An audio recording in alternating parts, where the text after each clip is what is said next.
Honourable guests, distinguished guests, we thank everyone for having us here. Thank you AUA, thank you the young Assyrians. It is an honour and privilege to be performing in front of all of you. We hope our message has touched your hearts and that it's instigated you guys for motives to take action and help Assyrians who are being persecuted and displaced in Iraq and Syria. My name is Ramos Niramson Yapo, proud Australian Assyrian. God bless you all. God bless you all.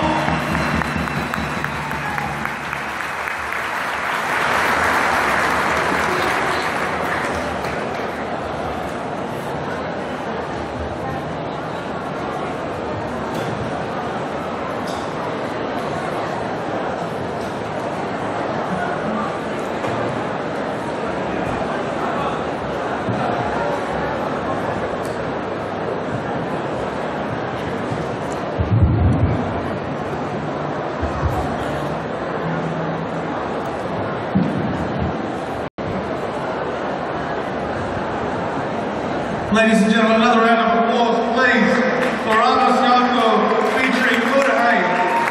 But also want to thank all the crew members, the singers, dance crew and volunteers that took part in this performance. And I'd like to make mention that this song, Under Fire, is also available on iTunes.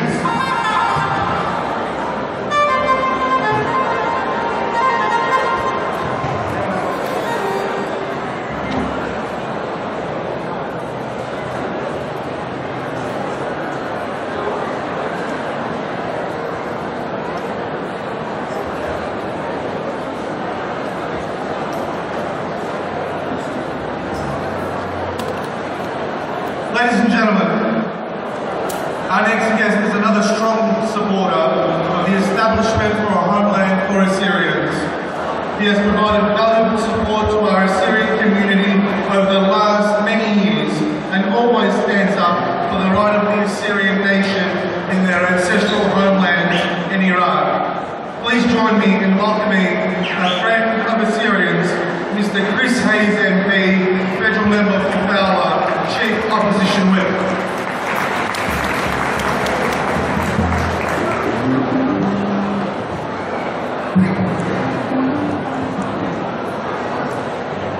Thank you very much. To David, my very good friend, Hamish Yahan, my parliamentary colleagues here today, Chris Bowen, Connie Fee, Danny Wells, Craig Kelly, my state colleagues, Nigel Murray, Andy Rohan. It's great to be here once again to celebrate Assyrian New Year. We are celebrating something which is thousands upon thousands years old.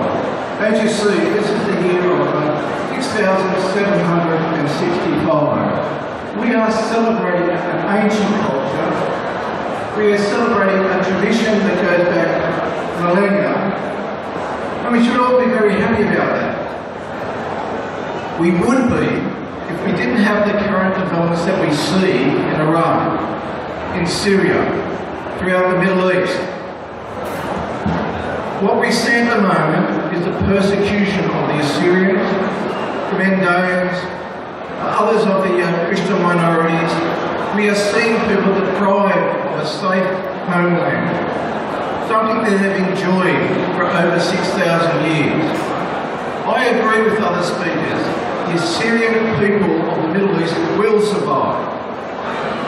We believe that because we believe in God.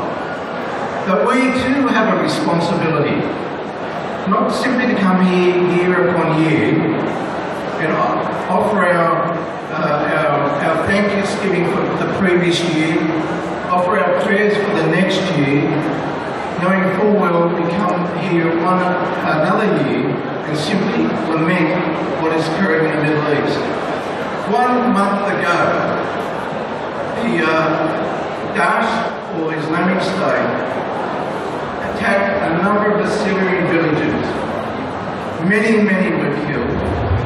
But also we read about over 350 women, girls were taken, forced into sexual slavery. We read that they have been sold for as little as $20 American. Now, this is something that is occurring now. This is not something of something that we are just reading in reports. We know these things exist. We have a responsibility. Some would argue we have a responsibility more than most. Since 2003, we have been and had an interest in the Middle East. We can't sit by on our watch and see a cultural genocide take place. We can't sit by and see Islamic State try to eradicate 6,000 years of history by removing any semblance of a Assyrian nation from the Middle East, by destroying statues, historic artifacts, and trying to expunge from history what the Assyrian people have done and what we all, those here in Australia too, what we have all benefited from the Assyrian nation. Now, I know New Year is a time for renewal, a time for hope, and time for praying for a better time to come. I think the international community needs to do more to ensure that the Assyrian people, including our colleagues from Judean, including others Christian minorities, have a home, a safe home in the Middle East. After all, we are talking about the land that Jesus Christ walked over, as well as John the Baptist. This is our collective heritage and it must be protected. Thank you.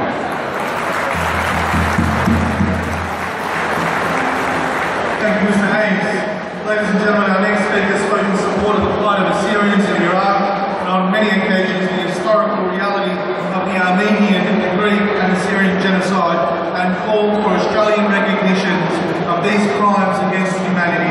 Please join me to welcome our next guest speaker, Mr. Craig Kelly MP, Federal Member for Hughes.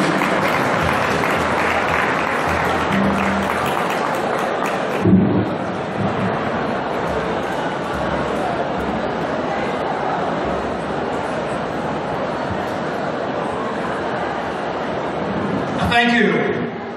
I'd like to start with a few acknowledgements. First, it was truly wonderful to see our Prime Minister, Mr. Tony Abbott, here today to speak and to stand shoulder by shoulder with the Assyrian people. I'd also like to acknowledge my other colleagues from Federal Parliament, the Honourable Chris Bowen, Senator Conchetta Furrier-Wells, Mr. Chris Hayes, and also from the State Parliament, the Upper House, Mr. David Clark, Mr. Fred Noel, Mr. Paul Green. And I'd also like to acknowledge my state lower house candidates, Mr. Andy Rohan and Waisan Gurry, that are up facing election next week, and I wish you both the best of luck. Ladies and gentlemen, I was first elected back in 2010, and one of the first jobs that I did in our federal parliament was to speak about the recognition of the Assyrian and the Armenian genocides. I did so because it's important that we understand our history so we never repeat those same mistakes again. I've also spoken in Parliament about the need for a homeland for the Assyrian people in the Nineveh Plains. And I've had the great honour and privilege of coming here for the last 4 years. And every time I have, at the end of my speech, we've had some optimism, something that we could look forward to. But ladies and gentlemen, today we have to say things as they are, not how we would like them to be. And we have to admit that a new dark age has descended over the Assyrian people in their homeland in the Middle East. We've seen beheadings, we've seen crucifixions, we've seen the appalling destruction of priceless artefacts. that haven't only robbed the Assyrian people, that haven't only robbed the people of the world, but have robbed future generations yet to be born. So our question is, how should we respond? And I say, if we look at our great Australian here, we need to remember that ultimately the best way that we can protect our freedoms and our liberties here in Australia is to make sure that we extend those very same freedoms and those very same liberties to the people of Assyria today. And in considering how to respond, I also think we should remember the words of Martin Luther King, perhaps one of the greatest pacifists known to man. And King once said, "If your enemy has a conscience, fight like Gandhi. But if your enemy has no conscience, fight like Bonhoeffer," referring to Friedrich Bonhoeffer, a German priest in an attempt to assassinate Hitler. We have to fight like Bonhoeffer to defeat this enemy. And we have a moral obligation to do so. Today, on this Assyrian New Year, I'd like to take a moment to say a prayer for those 600 Australian servicemen and women, our pilots, our ground crew, our special forces that are on the ground in Iraq today, working with the Iraqi government and other coalition forces to help defend the Assyrian people. So ultimately, I must say that I'm still an optimist. I believe the death cult, the Daesh or ISIS, whatever they wish to call themselves, will ultimately be defeated. They'll be driven out of Syria, they'll be driven out of Iraq, because ultimately evil, as it always has in history, consumes itself. And when that day happens, and that day will happen, I am very confident the Assyrian people will have their own homeland and will have a new golden age ahead of them.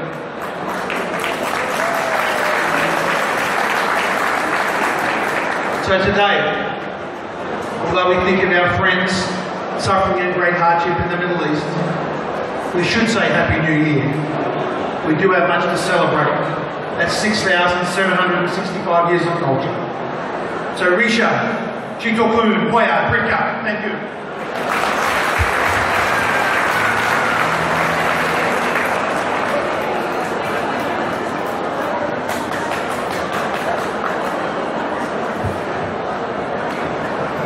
Thank you, Mr. Kelly. Our next speaker is a member of State Parliament of Assyrian extraction. Please join me to welcome Mr. Andrew Rohan, MP, member for Smithfield, Chairman of the Assyria Parliamentary Friendship Group, representing the Honourable Mike Baird, MP, Premier of New South Wales.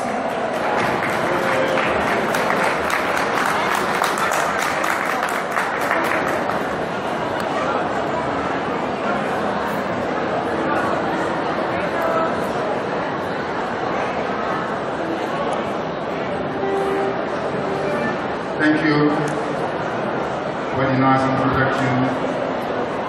I acknowledge the Christy, our Reverend Fathers that were here, and also it was good to see the 41st time Prime Minister of this country coming to an Assyrian New Year celebration, the Honourable Tony Abbott and Maggie Abbott as well. Dr. Shahi, Deputy General of the Assyrian Universal Alliance, David, President of the Assyrian Australian National Federation, to all my parliamentary colleagues from all levels of government and from all sides of politics, leaders of the Assyrian social, sport and political organizations, leaders of many other communities that are here with us today, and also for the Fairfield police officers that were here before. And the Assyrian brothers and sisters and all other guests that came from overseas, distinguished guests, ladies and gentlemen, friends, Islam and welcome. Thank you for the Assyrian Australian Universal Alliance and the Assyrian Australian National Federation for inviting me to be part of this year's celebration, and commend all the volunteers and sponsors for a well-done job of hosting yet another fabulous Assyrian New Year, this year 6765. Today, we are joining millions of Assyrians all over the world to celebrate this annual national festival that our forefathers have celebrated for centuries. Assyrian New Year, as we know, Tekito or Risha Shita Hatta, is one of the most significant events on the Assyrian calendar, which used to be celebrated religiously and also in the state and many community activities. All the people would have shared in that in the past. Such celebrations continued throughout the 2,000 years of the Christendom in the Assyrian nation. However, sadly this year, Akiko is overshadowed by the recent terrors committed against Assyrians and other Christians in Iraq and Syria. And more recently, more than 250 Assyrians, men, women, and children, were taken hostage by the Islamists in the Al-Qaeda region of Syria. I know that many present here today have family members among those hostages. It broke my heart when an Assyrian lady stopped me with tears in her eyes and a broken heart, and she told me that her brother, uncle, and their entire family has been taken hostages in Kabul. I told her that Australia is doing what it can, but we must keep praying for their safe return, hopefully before Easter. Nothing escapes these terrorists, even the 3,000 years artifacts from the ancient city of Nimrod didn't escape these terrorists. While these statues survive centuries, survive the weather, survive invaders, survive the Ottoman Empire, survive Saddam Hussein, but they didn't survive these criminals. Ladies and gentlemen, 100 years ago, the Ottomans committed the genocide against the Christians in that area, including Assyrians, Armenians, and Hellenic Greeks. Today, 100 years on, the children and the grandchildren of the victims of the first genocide of the 20th century are suffering the same fate in Syria and Iraq. There should be an answer for the Assyrian question. The world has to find an answer, and there is no other answer but to declare a self-administrative region in Nimba Plains, protected by the United Nations and the free world. I sincerely thank Australia for the humanitarian relief effort and the military commitment in Iraq and Syria in support of the Christian refugees. But I implore the Prime Minister to redouble Australia's effort because the Assyrians in Iraq and Syria are on the brink of extermination. Ladies and gentlemen, I'm here to represent also the Honorable Mike Baird, the Premier of New South Wales. Well, he couldn't be with us, but he sent this message which I will read today to you. I'm delighted to send my greetings to all members of the Assyrian-Australian community on the occasion of Assyrian New Year. The Assyrian-Australian community makes an important contribution to our great state, openly sharing its rich traditions and customs with Australians of all backgrounds, enriching our diverse society. The New South Wales government is committed to building a strong and cohesive multicultural society that benefits all who call New South Wales home. Our shared dedication to the core democratic values of freedom, equality, and independence makes New South Wales a prosperous, diverse, and exciting place to live and to do business. A shared commitment to these values ensures that our state remains a place in which the racial, ethnic, religious, and linguistic heritage of everyone is respected and embraced. On behalf of the New South Wales government, I am pleased to wish everyone celebrating the Assyrian New Year an enjoyable and memorable occasion. I've Basima Rava, Kulakun, Pavan Moria, Yalokun, Paduka, you, Shukon, Kulakun, Basima. Thank you, Mr. Rohan. Now I'd like to call upon our next speaker who has provided great services for the Assyrian community in past years. Please welcome the Friend of Assyria, the State Member for Fairfield, Shadow Minister for Citizenship and Communities, and the Deputy Chair for the Assyria Parliamentary Friendship Group, Mr. Guy Zangari. Thank you. Anime umiakre, shlama lokon, shito autoreka brikta alohon, alaha baruk lohon, abitun masime. Distinguished guests, ladies and gentlemen, before I say a few words, I'd like to acknowledge, of course, the traditional owners of this land and pay my respects to their elders, both past and present.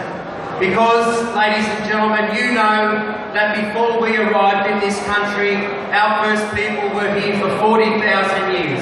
And as proud Australians, we must always acknowledge that this land is always and will be traditional Aboriginal land. So I'd also like to acknowledge, ladies and gentlemen, the presence of the Prime Minister of Australia, who was here before, the Honourable Tony Abbott, of course our Mayor of Fairfield City Council, Councillor Frank Carboni, Father Ninos Elia, the representative of His Beatitude Carmel Isaiah, Hermes Shaheen, David, Simon Isabian, and to all the parliamentary colleagues who are here, who are great friends of the Assyrian community, Chris Bowen, Chris Hayes, Craig Kelly, Conchetta Fioravanti Wells, but of course my state parliamentary colleagues, Andy Rohan, David Clark, Paul Green, and of course the Reverend Fred Nile. Of course, ladies and gentlemen, we have had the presence of our police from Fairfield, who are great supporters as well, and to you, the community members, the many different nationalities who are here well represented, supporting the Assyrian community. So ladies and gentlemen, my thanks to Hermes, of course, and to David for their wonderful work in making today happen. This is a proud day, and it is only in Fairfield where you would have a main table as big as this, with all the people here celebrating 6,765 years of proud Assyrian culture. Now, of course, ladies and gentlemen, I am here representing the Honourable Luke Foley, of course, the leader of the New South Wales Labor opposition. And Luke sends his greetings to you all, and he wishes you well, of course, in your celebrations for this wonderful new year. But you know what, ladies and gentlemen, today is that celebration of the rich and proud Assyrian culture, which spans those 6,765 years. But as many of the speakers have said before, it is a day of reflection, and it is a day of solemn prayer for the Assyrian refugees who continue to be persecuted for their faith. And I extend, on behalf of my family and all the people that I represent in Fairfield, our deepest prayers and thoughts for those who are afflicted by the atrocities placed upon them by people who have no regard, absolutely no regard for the human spirit. But on that, ladies and gentlemen, you know more than anyone else, Fairfield City is home to the largest number of Assyrians in this country. And I know, as the state member for Fairfield, I am very proud of this. It is here in Fairfield that we see the greatest contribution the Assyrian community makes to Sydney, but not only New South Wales, but of course this great country of Australia. Whether it's small business, whether it's education, whether it's youth development or migrant assistance and faith development, just to name a few. Of course, the Assyrian community has embraced Australia, but more importantly, the Australian community has embraced the Assyrian community for its contributions. Now, ladies and gentlemen, over the past 4 years, I've enjoyed working with the Assyrian community in my capacity as the local state member, but also as the Deputy Chair of the Parliamentary Friendship Group. And I know that my association with your community goes well before the 4 years in my teaching in this area for 17 years. And I can honestly say to you in front of you today, I live it and breathe it with the Assyrian community, because I know that you are an outstanding community making positive contributions every single day in Fairfield. Of course, I've witnessed the amazing work of the volunteers and the staff of the Assyrian Resource Centre in Fairfield, where over the last 4 years I've been able to secure funding grants totaling $80,000 in 2 different lots. And I must extend my thanks to a very special lady. And you know who this lady is. She is, of course, Carmen Lazar. Carmen Lazar, a round of applause for Carmen. Carmen, like every single Assyrian person in this area of Fairfield, works very hard to put the needs of our migrants, our refugees first. But more importantly, ladies and gentlemen, it's Carmen's work that gives volunteers the opportunity to develop skills and to move into employment. So Carmen, I say to you, on behalf of your community, we love you, we thank you. You are a special person in Fairfield. Now, ladies and gentlemen, as you know, there is a state election coming up next week, on the 28th. And as the Shadow Minister for Citizenship and Communities, I want to make it very clear that we in the Labor Party appreciate Assyrian culture and Assyrian language. That's why we are committing funding in our community languages package to 22 community language schools across New South Wales. And guess what? The Assyrian community language schools will be beneficiaries of funding under the $2.5 billion package should a Labor government be elected come March 28. Further to that, ladies and gentlemen, that should a Labor government be elected, we will be committing $300,000 to the refurbishment of the Assyrian Charity and Education Centre at Horsley Park. That is a definite. But you know what, ladies and gentlemen, today I am proud to announce to you all, this is the announcement, that should a Labor government be elected come March 28, we will be funding $500,000 to the Assyrian Universal Alliance for the construction of a permanent office in Fairfield. That money will go towards that, whether it's the construction or the purchase of an office, because we believe the work that Hermes Shaheen does and his wonderful people in settling Assyrian refugees in this country is second to none. And that is our commitment should we be elected next week. Ladies and gentlemen, my Labor colleagues and I have this very simple pledge to you, that we will continue to work for the Assyrian community post-March 28, because we believe that you are positive contributors to not only this great state of New South Wales, but also to this country of Australia. To each and every one of you, I wish you a very happy New Year. God bless you all. Thank you, Mr. Isengari. Now, ladies and gentlemen, we'll enjoy 2 dance performances, first by the Assyrian Star Dancing Group, followed by the Assyrian Harpal Dancing Group.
Assyrian national